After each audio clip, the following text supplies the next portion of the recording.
আমার কাছে এই রমজান মাসটা হলো একটা প্যাকেজ, মুসলমান জাতি এক হওয়া প্যাকেজ।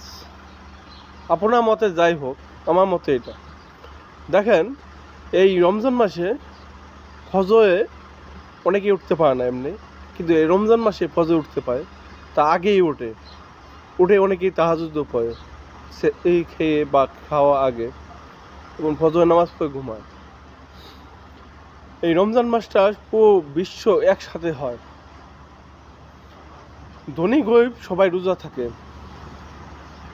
ধনী এবং গরিবকে বোঝানোর জন্য যে সবাই পেট আছে, অভাব আছে, ক্ষুধা আছে, তোমরা একে অন্যকে সাহায্য করো।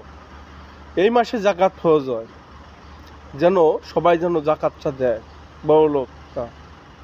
এই মাসে ফিতরা আছে, নিজে একটা নিরাপত্তার জন্য।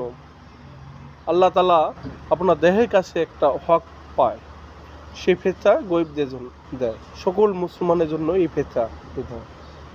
এভাবে অনেকটি কারণ আছে।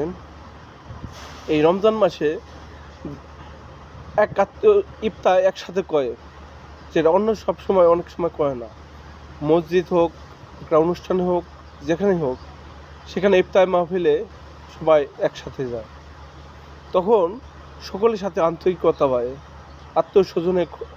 আত্মীয়তা বাড়ে, মুসলমানে টান বাড়ে। এবং তারাবি নামাজের সময় সবাই যখন একসাথে নামাজ পড়ে, তখনটা মনটা ভরে যায়। তাই আমি এই রমজান মাসকে একটা প্যাকেজ হিসেবে বলবো। আমার ছোট মাথায় যা আসে, আপনাদের মতে যা আসতে পারে। ভালো থাকবেন, ভালো লাগলে লাইক কমেন্টস করবেন, মন চাইলে শেয়ার করবেন। যদি মন চায় আমার কথা মানুষের কাছে দিতে পারেন, না দিলে দুঃখ নাই, এটাই বাস্তব। ভালো থাকবেন সবাই, ধন্যবাদ।